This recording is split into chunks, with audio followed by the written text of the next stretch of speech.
Okay, that's old school. Yeah. Yeah. That's we gotta get going here.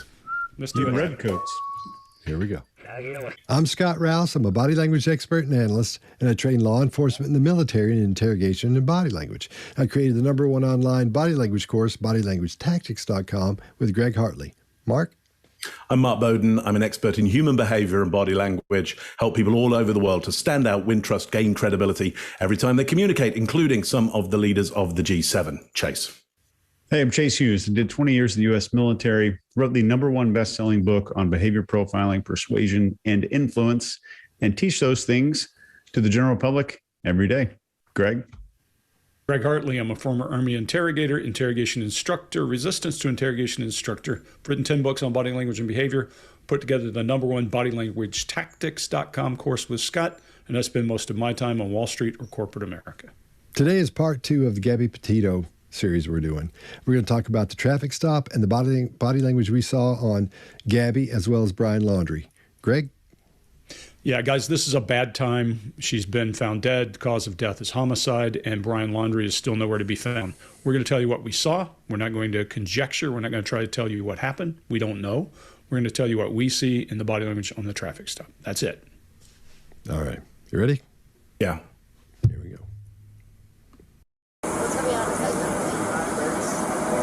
Where'd you hit him? Stopped him first? It's on his face?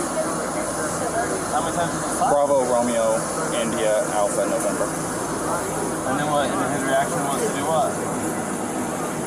It's going to be out of Florida. He just grabbed you? Did he hit you though? I mean, it's okay if you're saying you hit him, but then I understand if he hit you, but we want to know the truth. Did he actually hit you? Because, you know, where did he hit you? Don't worry, just be honest.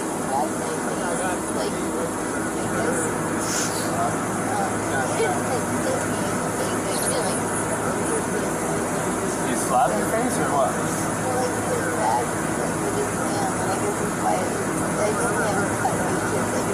Yeah. Go ahead. Okay. So has he been drinking? No, we don't. Okay. What was up with his driving? This officer said he hit a curb. While you're driving? While he was driving, you were hitting him?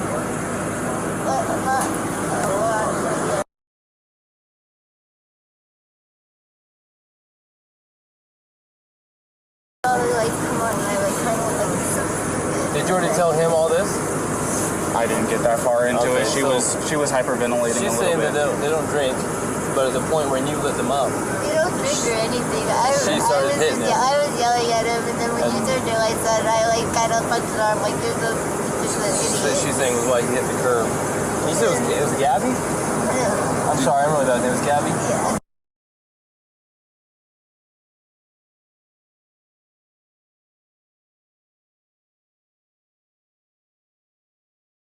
Try to meditate stuff, but you tend to have a lot of anxiety and stress. I have a lot of anxiety. And what's his name? Is it Brian? Is he usually pretty patient with you? Yeah. But it just makes me upset. I know that he definitely gets frustrated with me a lot.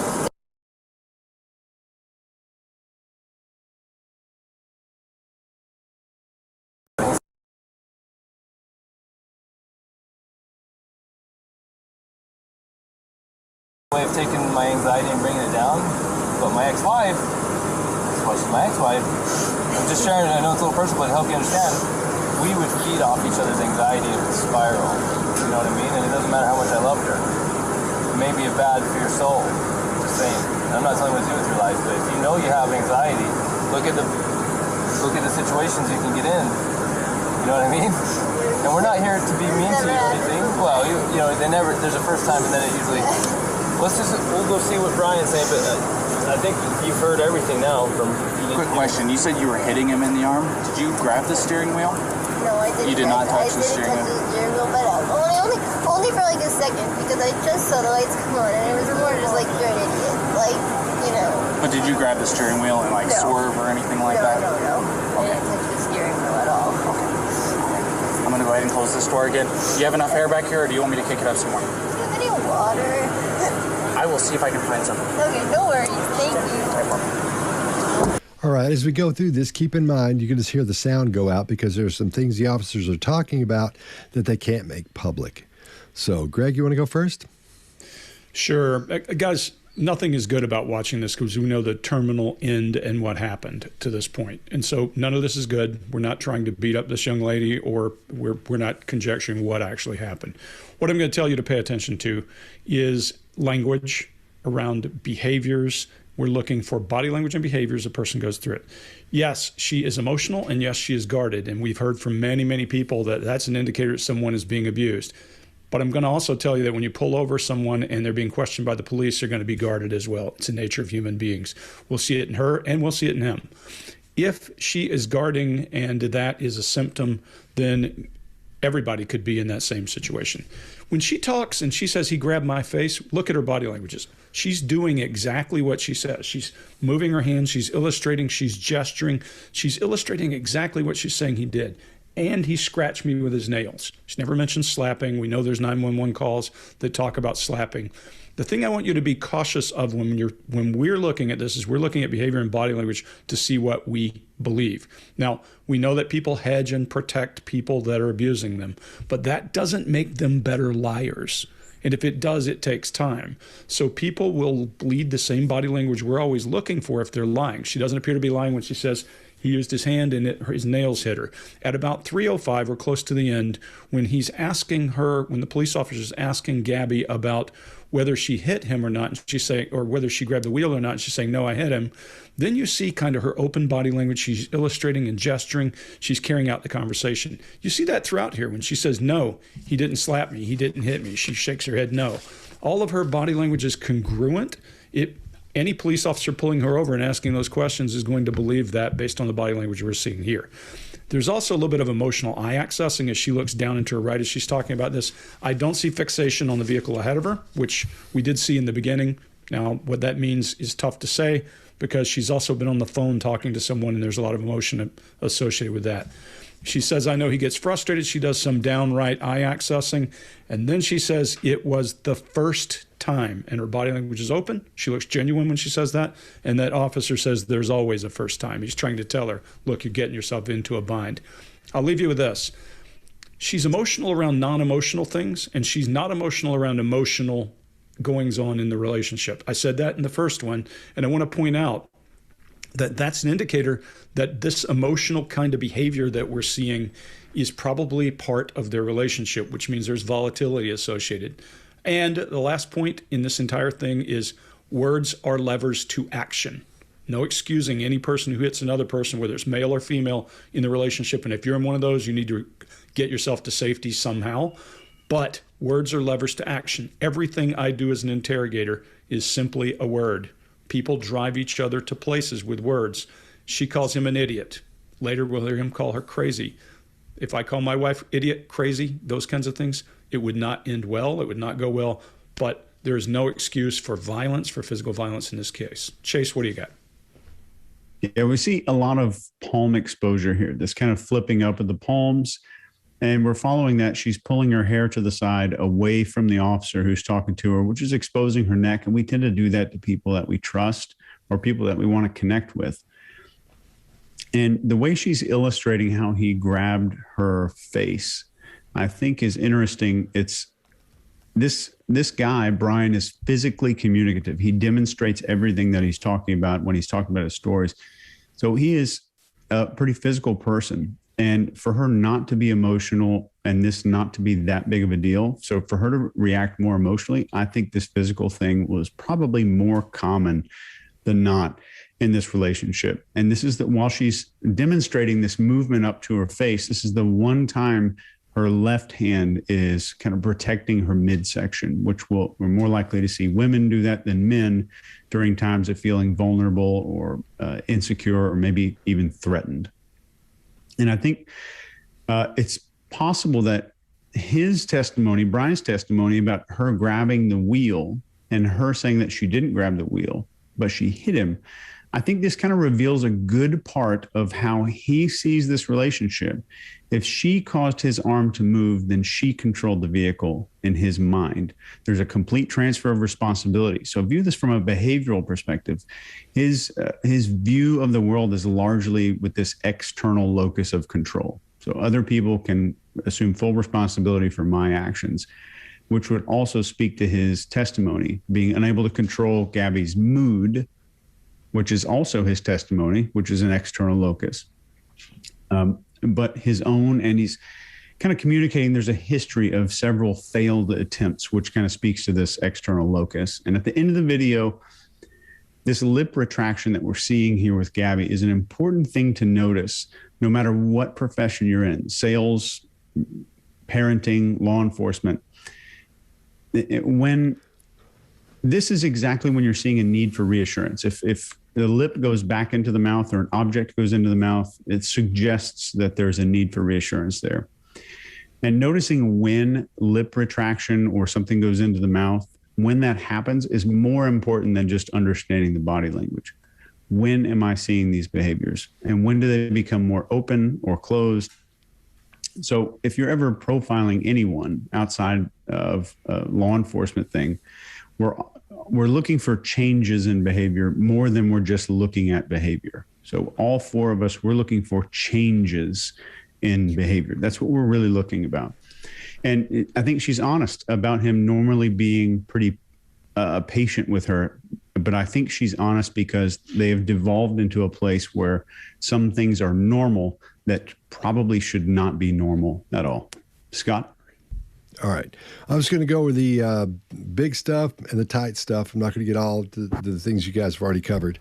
We're seeing a lot of adapters. That's the adapters are the things you use that are called pacifying behaviors, coined by Joe Navarro. That's anything you use or do to get rid of that built-up stress or tension. You rub on your hand, you rub on your arms, you rub on your legs, you'll push on your face, near your chin. We're seeing quite a bit of those because she's under stress at this point from the situation. We see her head down a little bit, her chin guarding her neck. Of course, again, it's a stressful situation because they've been pulled over and been separated, and she's by herself. Her legs are close together. Again, another sign of the tight body language that indicates she's stressed and might be afraid of what's happening in that situation, what might happen next. Her illustrators are small and they're tight. So instead of doing, here's what's going on, her illustrators are very small and close to her body. Again, that indicates, it denotes that she's under stress at that point. The hair grooming, I think, as Jay said earlier, that's one thing we do when we feel comfortable with or trust the person we're talking to. But at the same time, it can be a way to get rid of heat, and it's pretty hot out there right now. So it could be a combination of both in that situation. She rubs her arm there toward the end. Again, that's another adapter, and she does the adapting leg rub. So those are all the big things indicating that she's under stress at this point. Mark, what do you got? Yeah. Okay. So one thing I want to point out is, did he hit you? And then if it's okay if you say you hit him. So this, to my mind, is a technique to minimize the severity of this. So she might elicit more information to this particular police officer. I think he's minimizing this so he might get more information out of her. Correct me if I'm wrong about that, but I think that's where it's going. But what we see after that is, to Chase's point, lip retraction and lip compression. It's difficult to see because the sun is in the camera. You're going to have to explode up the picture a little bit, get right in there. But there is something held back there before she answers, did he hit you? There's something she's not going to tell us there, I believe. She demonstrates very clearly, clearly illustrates and demonstrates the grabbing of the face. And after that, she covers her elbow. I'm just stopping my phone ringing. After that, she covers her elbow joint. That would suggest to me that she's probably inaccurate about what she's saying happened there. I would suggest, given what we're going to see in Laundrie later on, he's also inaccurate about what he says the physical was. I'm going to suggest it's more than both of them demonstrate it is. But both of them, I say, are being deceitful about their demonstration of what happened. I think it had escalated past what they're both demonstrating, okay? Because after that demonstration as well, she goes for her knee joint as well. So not only the adapters there are in very specific joint places where you'll go when you're under stress and pressure and you're nervous about what's happening.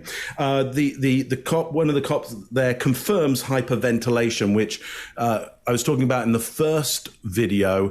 There is an extreme emotion going on, which is including the recovery of hyperventilation. We've got extreme stress has been going on, if not panic. Again, you can put that down to whatever you want to conjecture that might be about. I'm just trying to signal out to you, this is what, from my point of view, we're seeing. Extreme stress, extreme emotions, extreme panic to the level of not only I'm seeing it, but the cops seeing it. Hyperventilation is going on. You might see stuff there of potentially the effect of reactive abuse. You can get that. It's a possibility. It's not a fact. It's a possibility that that's going on. Okay. Now, what else? Yes, abdomen covering, but also a concave posture. That is quite an adolescent move. Again, you'll see that in lots of scientific data, especially around the work of Dr. Amy Cuddy, who you may well recognize in the body language world. Not only has she done the big posturing stuff, the power poses, but also the poses that we take when we feel weak. In adolescence, we get a lot of concave posturing. We're seeing that in the car. The car is designed, the vehicle is designed that you don't have to sit like that.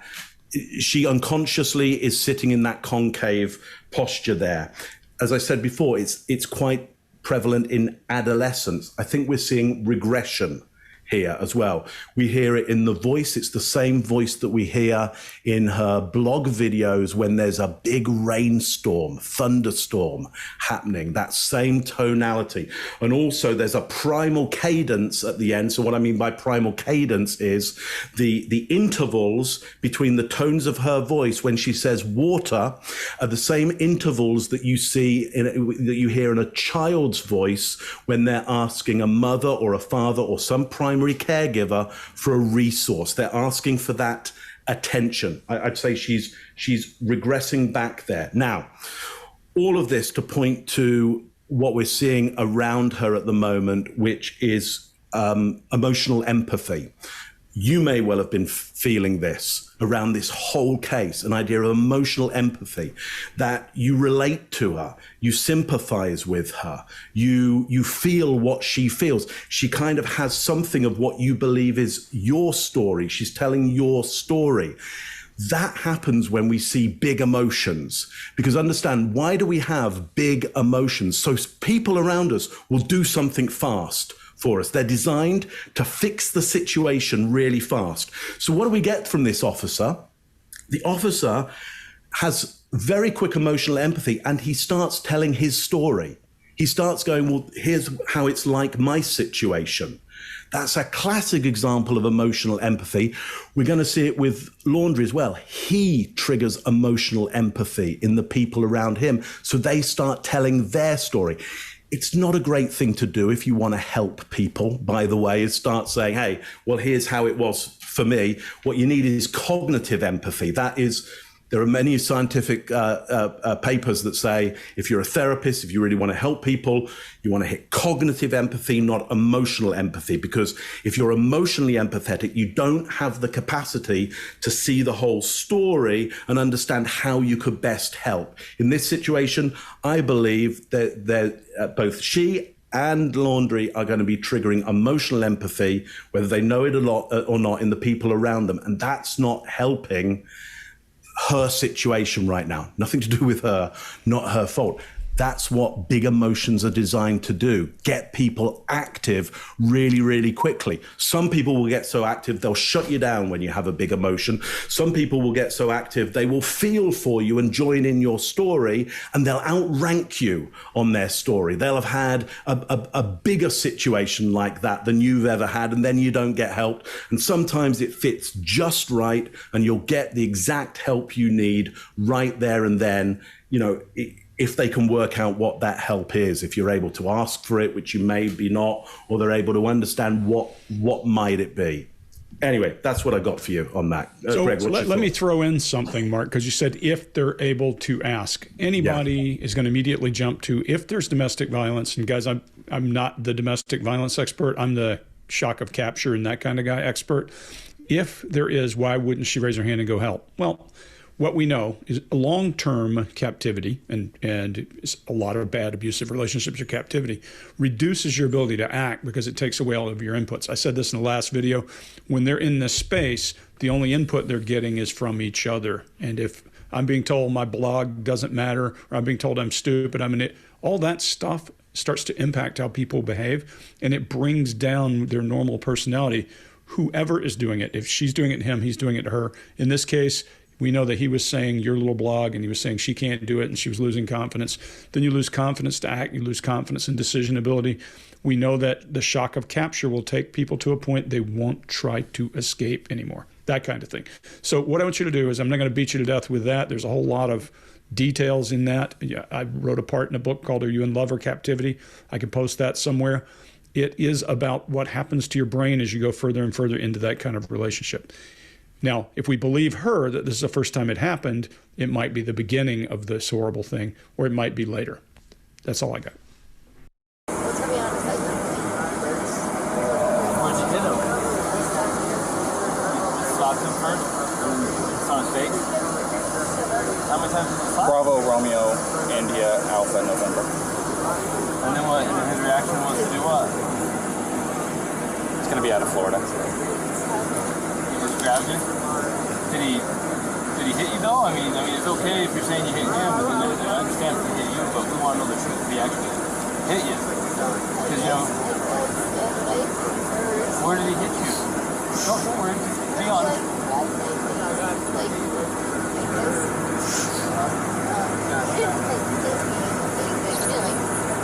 Did he slap your face or what?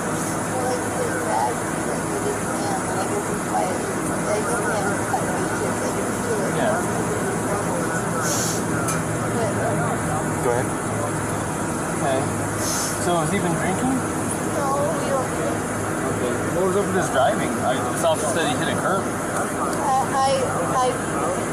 While you're driving? Well, he was there. While he was driving, you were hitting him?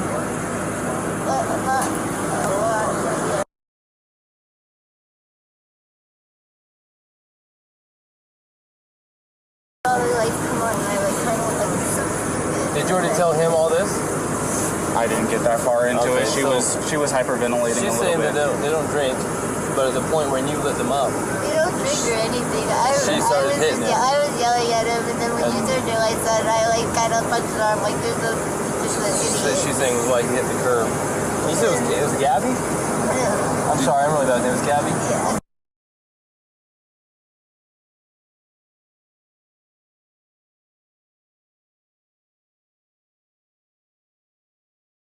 Meditate stuff, but you tend to have a lot of anxiety and stress. I have a lot of anxiety. And what's his OCD. name? Is it Brian? Is he usually pretty patient with you? Yeah. But it just makes me upset. I know that he definitely gets frustrated with me a lot.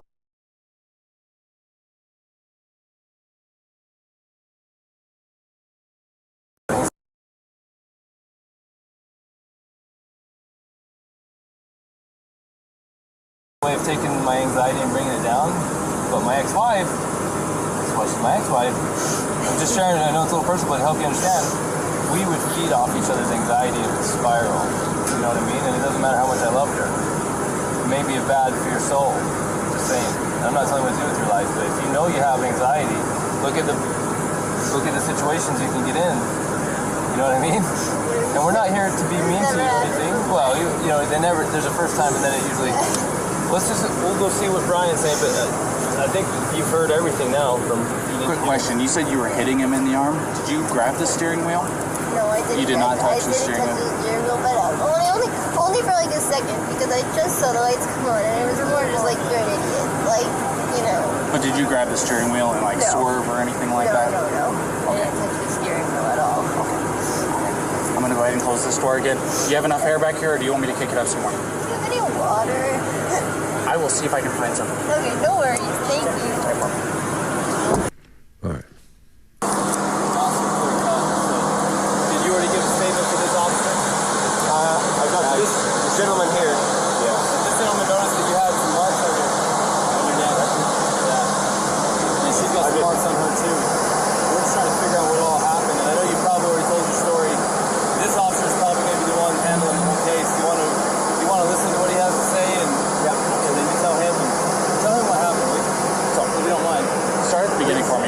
Started at the beginning. Well, I don't want to go too far back, but we've been in BLM land for the past week or so, traveling around, and the flies here are pretty intense. So the flies have definitely been getting to her, and then my feet are dirty and everything. So I think that our little squabble started because we were hanging out at the coffee shop, and when we got back to the van, there was some dirt and stuff in the van, and I moved our food around, so it was a little disorganized. So she gets a little. Sorry about that. It's okay. Do you need any water? It's okay. It's hot out here. We were going to get water because we ran out, but it's okay. No, it's all right. I don't like plastic bottles. It's okay. Thank you, though.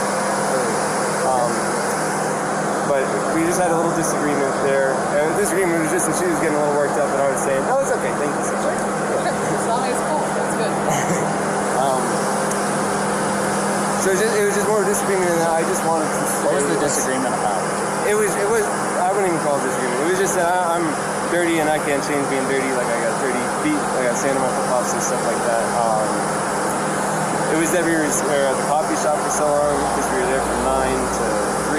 So yeah, there's a few little things, little relationships. I don't know if you're in a relationship, but I'm sure you I've been married for over 5 years now. So. There's a lot of little things. Right? Yeah, I can go. And I get it.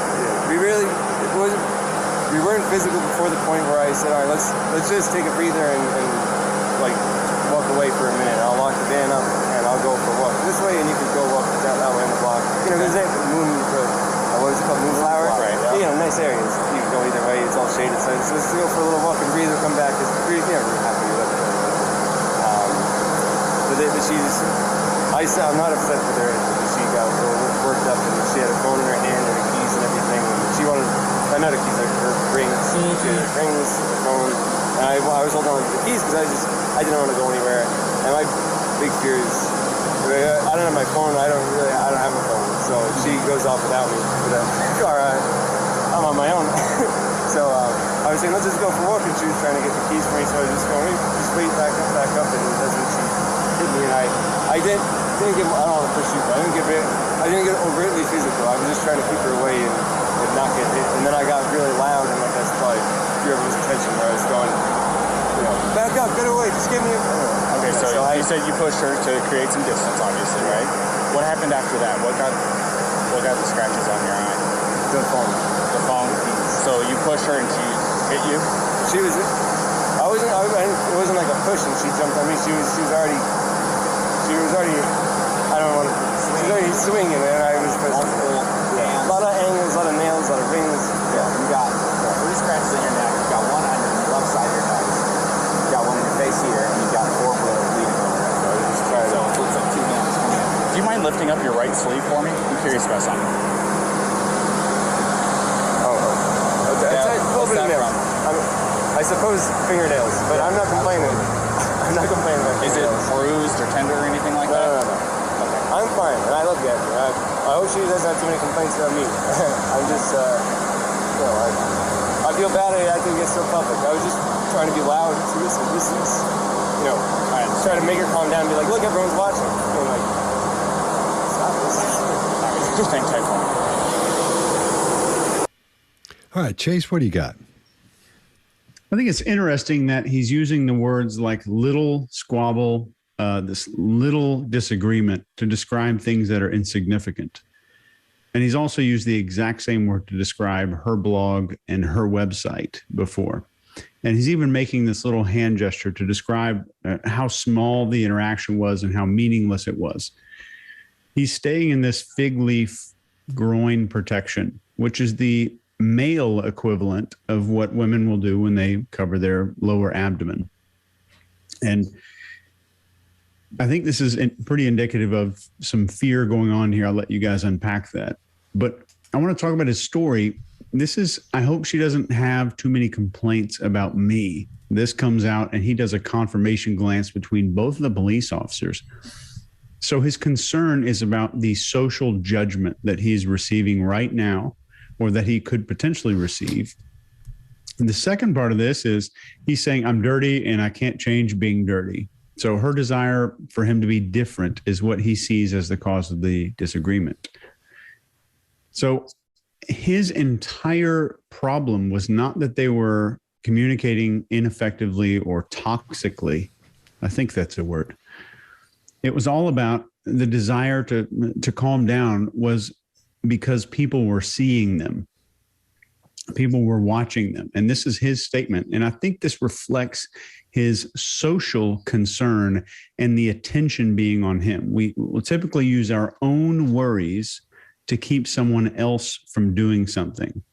So I'm going to use what I'm scared of to make you scared of something. I'm going to use the same thing. And that's one of the bad communication strategies. And we'll do this not knowing that many times other people's reasons for restricting their behavior might be crazily different than our own. And I think she may have been more fearful of something like abandonment and loss than the social pressure and being embarrassed in front of many people. So everything that he is stressing about is about social judgment and fear of negative social attention, which could lead to like maybe an eventual motive. And this is a wild speculation. Could be from a likely, maybe a threat to expose something about him on the internet, being that all of his concerns are about social judgment and being exposed or having lots of negative social attention on him. I think this is something that we need to be looking for. And it's when he's saying I wasn't overtly physical, he was still physical, just in a way that people wouldn't notice, which is the meaning of that word to begin with. And I think that's interesting. And one other thing that we're going to see in the next clip is something very revealing about his personal behavior and his psychology and how he views the world coming up. Mark, what do you got? Yeah, lovely. So concur on this, on the concern around the spectacle of the argument. You know, just as you were saying there, and how it looks to others. Absolutely picked up on the same thing there. Look, here's what literally jumps to attention for me immediately is how he jumps to attention the moment the other cop comes over. He goes from legs crossed, which is, if you've got your legs crossed, you are not ready for anything. If there's an attack coming, if there is a threat coming, you're going to fall over before you're ever ready for that.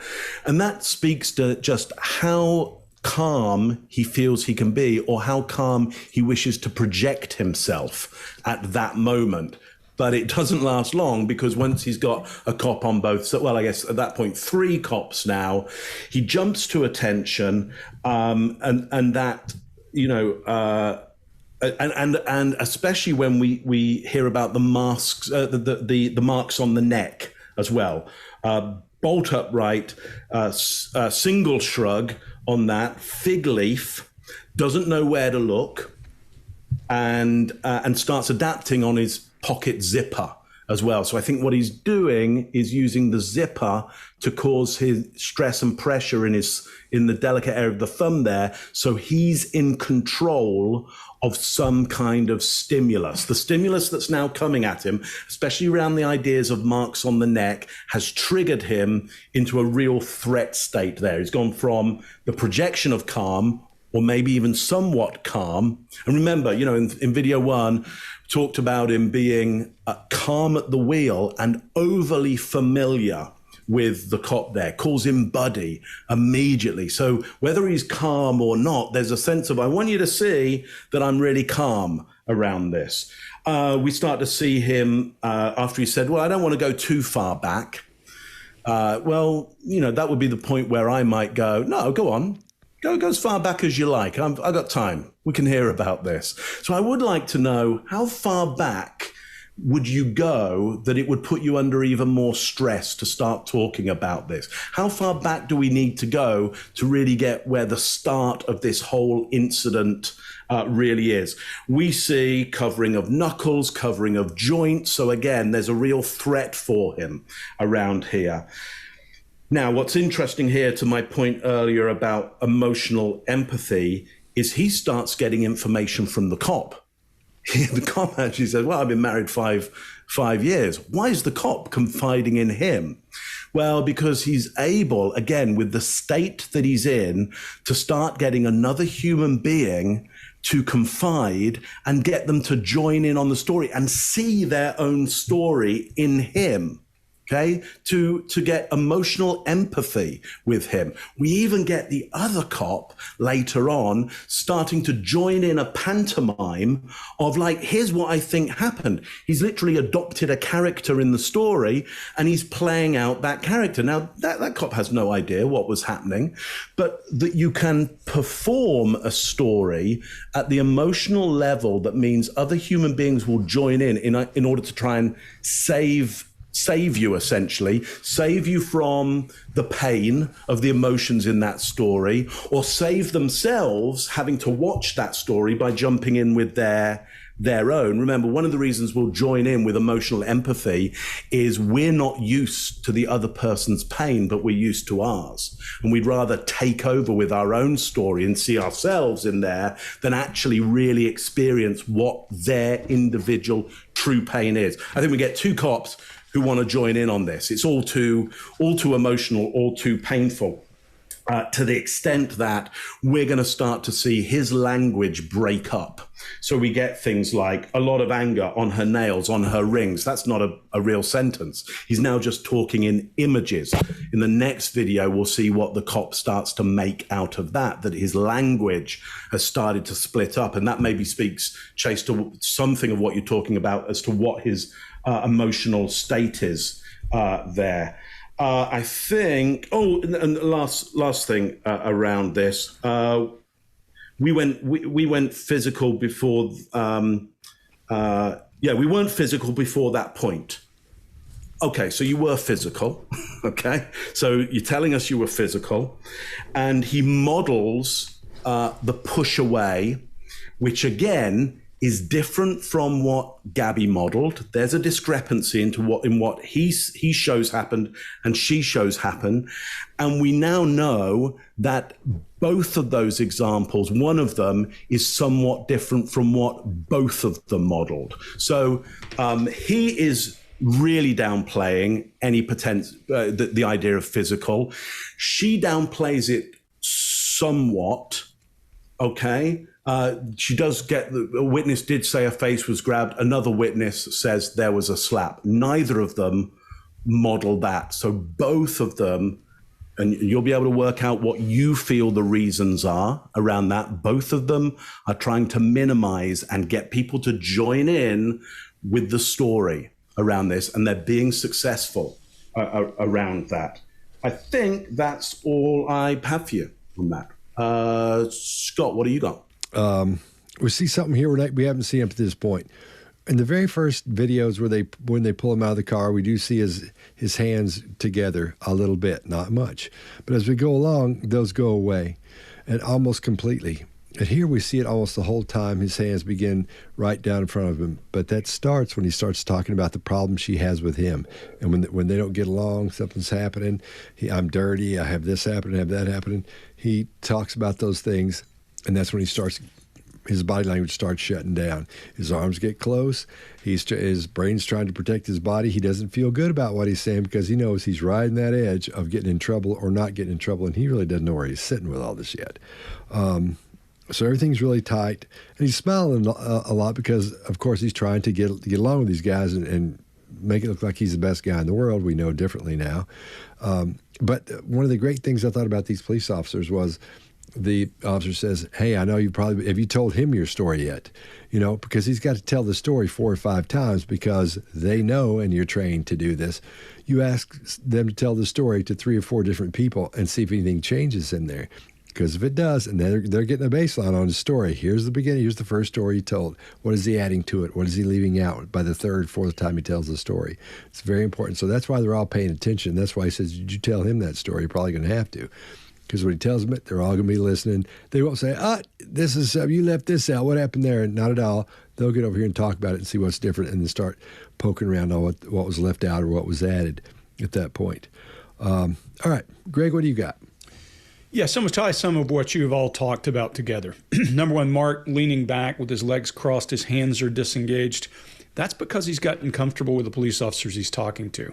If you notice, when he says, if you talk to this guy, he's the arresting officer, whatever he says, investigating officer, his body language tightens up. He's not comfortable with this guy. He's comfortable with the other guy. By the way, this is the guy who pulled him over. So he does a threat ID and his hands cross. Then they ask him about a water bottle, and he shows, look, I really appreciate it, but he puts his hand to his chest. We'll see that again. But he touches his chest in appreciation.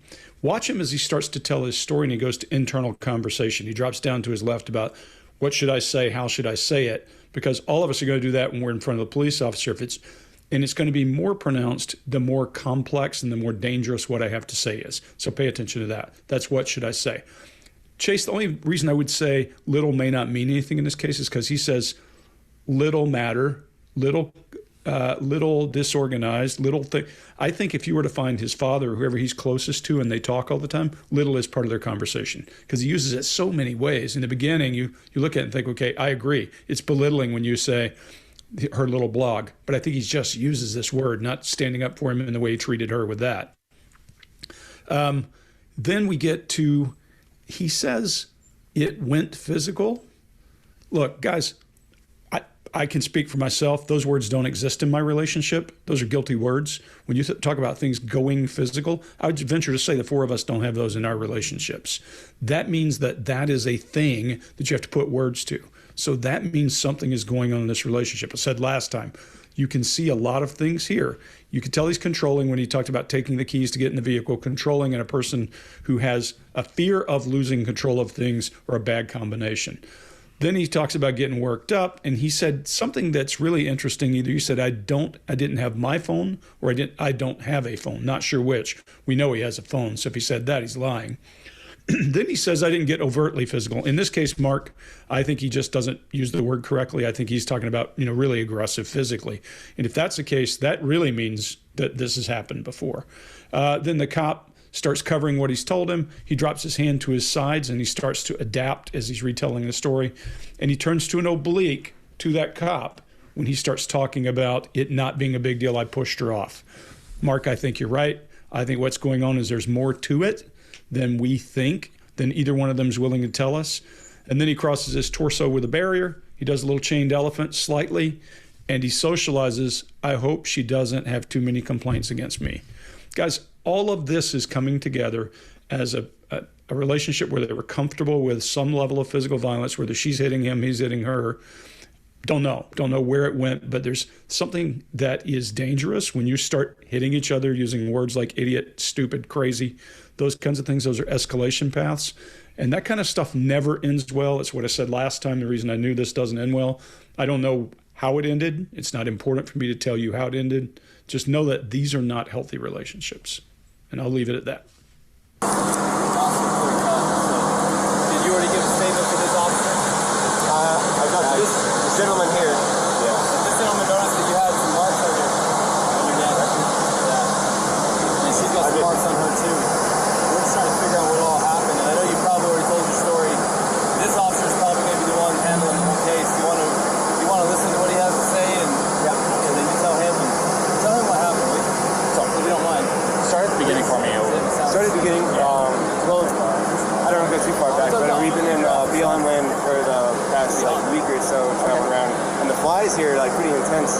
So the flies have definitely been getting to her, and then my feet are dirty and everything. So I think that our little squabble started because we were hanging out at the coffee shop, and when we got back to the van, there was some dirt and stuff in the van, and I moved our food around, so it was a little disorganized. So she gets a little. Sorry about that. It's okay. Do you need any water? It's okay. It's hot out here. We were going to get water because we ran out, but it's okay. No, it's all right. I don't like plastic bottles. Thank you, though. But we just had a little disagreement there. And disagreement. It was just that she was getting a little worked up, and I was saying, "No, it's okay. Thank you so much." Okay, as long as it's cool, that's good. So it was just more disagreement, and I just wanted to say... What was the disagreement about? It was, I wouldn't even call it disagreement. It was just that I'm dirty and I can't change being dirty. Like, I got dirty feet, I got sand on my flip-flops and stuff like that. It was that we were at the coffee shop for so long because we were there from 9 to 3. So yeah, there's a few little things, little relationships. I don't know if you're in a relationship, but I'm sure you I've been married for over 5 years now. So. There's a lot of little things, right? Yeah, I can go. And I get it. We really, we weren't physical before the point where I said, all right, let's just take a breather and like walk away for a minute. I'll lock the van up and I'll go for a walk this way, and you can go walk that way on the block. You know, there's that what is it called, Moonflower? Right, yeah. You know, nice areas. You can go either way. It's all shaded. So let's go for a little walk and breathe or come back. Because we're happy with it. But she's... I'm not upset with her. She got worked up and she had a phone in her hand and the keys and everything. And she wanted... I know the keys are her rings. She had rings, the phone. And I was holding on to the keys because I didn't want to go anywhere. And my big fear is... I don't have my phone. I don't have a phone. So she goes off without me. But I'm on my own. So I was saying, let's just go for a walk. And she was trying to get the keys for me. So I was just going, just wait back up. And that's when she hit me. And I didn't get, I don't want to push you, but I didn't get overtly physical. I was just trying to keep her away and not get hit. And then I got really loud. And like that's probably fear of losing attention where I was going, back up, get away, just give me a... Okay, so you said you pushed her to create some distance, obviously, right? What happened after that? What got the scratches on your eye? The phone. The phone? So you pushed her and she hit you? She was... it wasn't like a push and she jumped on me. She was already... I don't want to... She was already swinging and I was... A lot of angles, a lot of nails, a lot of rings. Yeah, you got 3 scratches in your neck. You got 1 on your left side of your nose. You got 1 in your face here, and you got 4 bleeding over there. So it looks like 2 hands coming in. Do you mind lifting up your right sleeve for me? I'm curious about something. It's a little bit of nails. I suppose fingernails, but I'm not complaining. I'm not complaining about fingernails. Is it bruised or tender or anything like that? No. Okay. I'm fine, and I love Gabby. I hope she doesn't have too many complaints about me. I'm just, I feel bad I had to get so public. I was just trying to be loud. So this is, I try to make her calm down and be like, look, everyone's watching. And like, stop this. Just hang tight for me. Excellent. Let's move on. I got a quick question for you, Ryan. Sure. Do you take any medications or anything like that?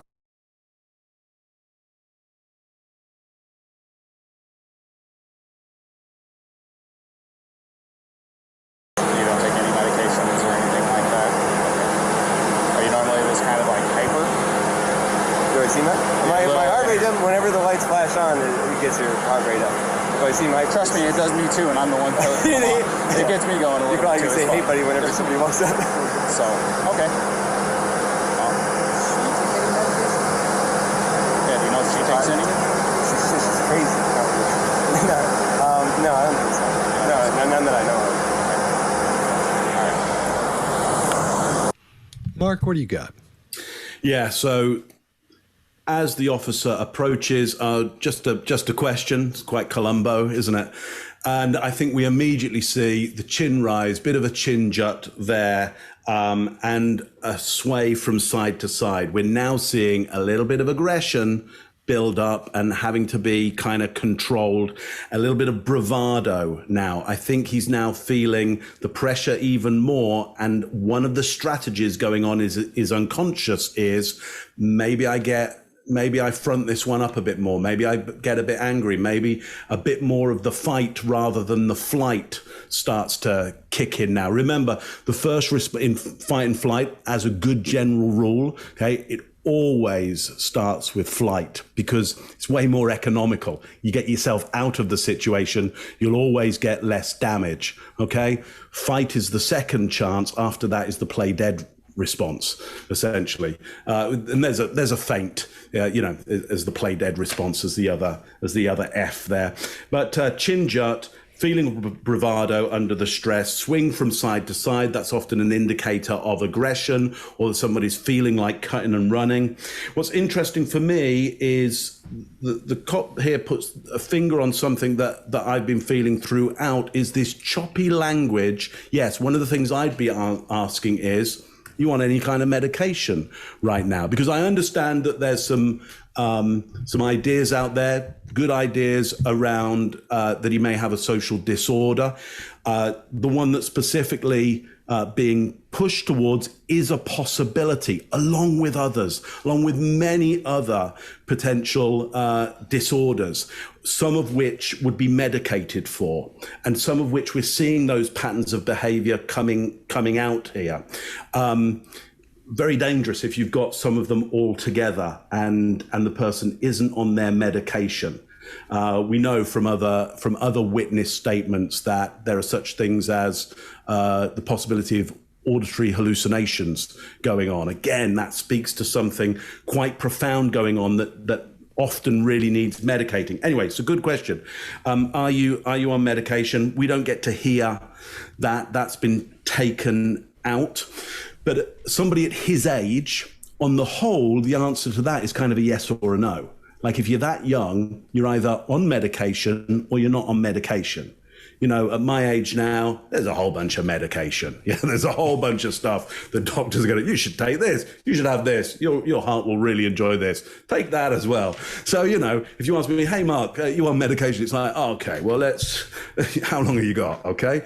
So, but for a young guy like that, for me, it would feel like a yes or no answer. So I simply go, why all that activity for him around that? We're not hearing some of it, but there's a lot of non-verbals coming in there that suggest, he doesn't give a clear answer on that. He deflects on that, and there's some shrugs in there. There's some breaking of eye contact. There could be some self-medication going on around that. And again, it may well speak to other psychological disorders which are not the initial popular one that people are going for. Okay, not saying you're wrong, not saying you're right, not saying I'm wrong, not saying I'm right. It's just what we want to do is explore the possibilities when we're looking to be, you know, cognitive about this.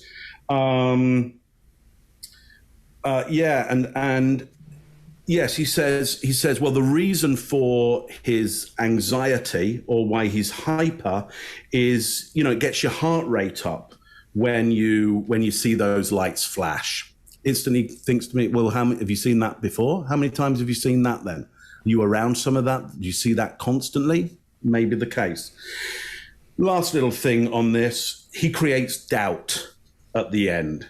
She's crazy. You know, she on medication? She's crazy. I don't think so. Not that I know of. You know, use there in a very short amount of time with people that he's built rapport with, to the extent that they will join in the play with him and become characters to help him out. He's now casting doubt on the other party here. Quite skillful. Chase, what do you got on this one?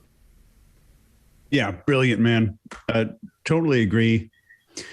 I think this hyper cooperative behavior that we're seeing in all of this is indicative of a behavioral pattern.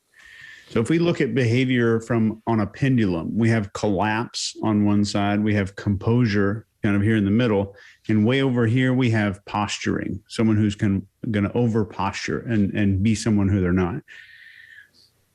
People who spend a lot of time in collapse, especially when they're also viewing the world through a lens of this external locus of control.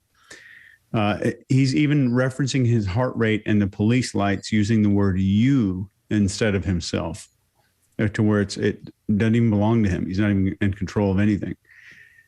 These kind of people may reach a point that makes them extremely frustrated. So if you live in this kind of collapsed side of everything, which is also indicated in the social media posts where he's featured many times, for many of us, if we're sitting over here in collapse, the solution to collapse looks like I need to do the opposite of what I'm doing now, except that's posturing. So people who spend a while kind of living as a doormat or defaulting to this kind of hyper cooperative behavior, they look across and see the opposite. And this is the wild reaction that we can get out of people who are hyper compliant on a very regular basis and are tired of it. And they get to a point where they say the words, somebody snapped. People use that word. And it's not that they snapped. They felt the desire to no longer be in collapse. And they thought, that is the only way out, is to go to the opposite end of what I'm doing now. And I think that there's another term. We are the only animals that we know of that have real language and evolved language and social skill. So animals have fight, flight, freeze, or faint. And I think we are adding one in there called friend. Every single one of us knows at least one person that when all the crap goes down, their first and number one default instinct is I'm going to make friends with this person. I'm going to be innocent. I'm going to connect as much as I can with this other person and try to resolve this by friending instead of all the others. And this is potentially what we're seeing here. But keep in mind that we're looking for clusters of behavior, and we're looking for a pattern of behavior. But I'd like you to see that this social trigger for him is very powerful. And this regression trigger is really telling. Because I think a lot of people, most people, when we're under severe stress or when we enter this, as we're abbreviating as fight or flight, when we enter that state, we tend to default from how we got acceptance, how we got protected ourselves as children, or how we got affection from the authority figures in our lives as we're growing up. And we default to that. So some people you'll see become very helpful. Some become very friendly. Some become reserved. Some cry because that's how they got attention or affection. And we learn these patterns and carry them unconsciously into adulthood. So we're seeing a lot about his behavior here and the potential for something that's the opposite of collapsing, which is a severe version of posturing. I think that's the longest I've ever gone on a video, and I apologize. I hope it was helpful. Good stuff. Don't apologize, man. Good stuff. You got that, dude. You slammed it. That was good. That was good. Yeah, man. Get up in it. All right. And I'll go short again. We see some childlike behavior here because his arms have gone from those to in front of him, guarding the groin and doing all his adapters. His arms are straight down by his side, and it looks so weird, him standing there like that. There's no loping still in his voice, like Mark pointed out earlier. He's just sort of, everything's just kind of pouring out as quick as he can get it out. How does it go? Fast talker. Being a fast talker, I understand that, so it's easy for me to understand where he's coming from, because it's when you're stressed, man, it just starts blowing out of there really, really quick. Now on the drug thing though, they mute that part out. I think he used to take something for used to take drugs. And because he does say no after that, no, I don't take anything. So right after that, listen for that, because he says, no, I don't, I'm not taking anything. So I'm sure what he did was a quick list of what he was taking. So Mark, I think he scored there.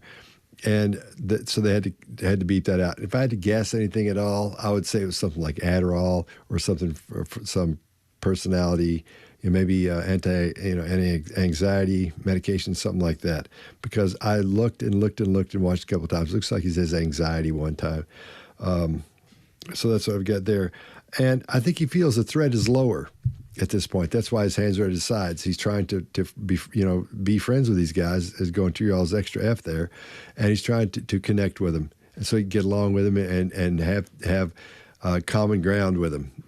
I think that's why they're trying to, as they engage him and ask him, when he says, I don't know if you're in a relationship or not, and the police officer says, well, I've been married for 5 years. That's just one way of trying to get that person to keep talking. Oh yeah, man, I understand. I told you, Greg and I did this on the interview we did last week with someone. But you'll see, we were saying things we had nothing. We didn't do these things, but we would agree and say, oh, we have done that before. I understand that. The guy's probably married, but he's trying to connect with him, and he's letting him connect with him. So that's what that's about, in my opinion. That's what I think. All right, Greg, what do you got? Yeah, so yes, when you get pulled over by a police officer, your emotions ramp, everything goes, your adrenal cortex kicks in, all this stuff cranks your head up, and it turns off your thinking brain. That usually doesn't last for 20 minutes. Usually it settles, and he has been here long enough to be familiar with these people. The fact his body language is jittery and he's cranked up, he still has adrenaline. This guy is cued on it, wondering if he's doing some kind of drug, taking some kind of drug. Now, I'm going to say these police officers are better at figuring out if somebody's on drugs than I am based on pupil dilation and all those other things, and they'd be looking for it. So I'm assuming he's thinking no. The second part then is why? Why? Why? Why are you so jacked up? What are you so concerned about? What's causing you to still have that level of fight or flight? He clearly doesn't see the guy as a threat. So is there something in the van that he's trying to hide? Is there something else he's trying to hide? Does he know about a second something or something else? Don't know. But there's certainly a reason why you look for that level of anxiety, that level of jacked up after this is 16 minutes into the video, I think. He also does a half, the only time I see him do anything, he does a half fig leaf. Watch his hand, reach for his groin, and then pause, and then go back out. So he's conscious of how that is. And then I'm just going to leave it at this. He socializes. She's crazy. That's a fire across the bow with what you think and see how it's perceived, and you go from there. Guys, I'll go back to saying, if you are only getting your inputs from another person and you're getting the input that you've got the power in the relationship, they've got none, or they're telling you you're stupid, or they're telling you that you're lazy, all that stuff starts to wear on people and they start to escalate. And if you have a natural propensity to do the wrong thing, escalation is powerful. I'm not going to tell you that I know what happened, but I could see in that the first time we looked at this, I said, this doesn't end well, because you can see all that language, all that stuff in there, that this was not going to go well. And in a small environment where you're rattling over the same things over and over and over and over and over, and you're just feeding each other's problem, it's a horrible thing. Not an excuse, not a reason that somebody should injure anyone else. As I said yesterday on another video, if you're hitting someone or someone's hitting you, stop, get out, get away from that now. There's no excuse for that. That's what I got. I got a quick question for you, Ryan. Sure. Do you take any medications or anything like that?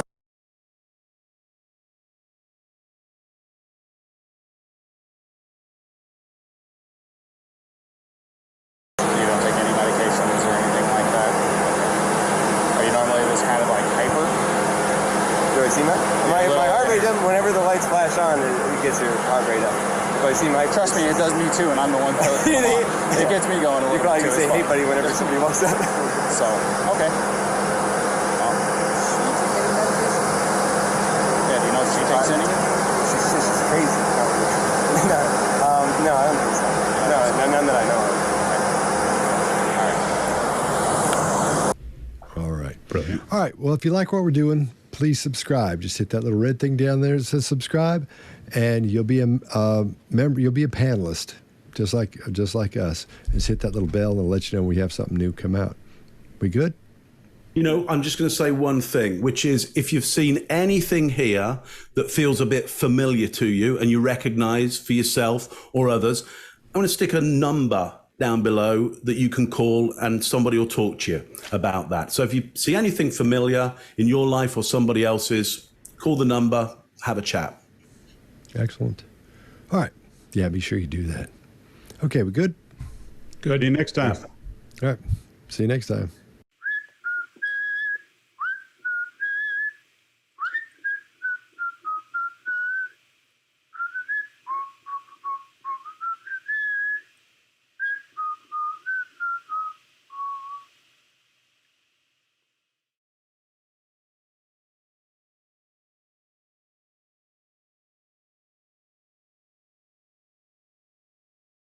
Bị xe nó mang cái sự nó không xịn xịn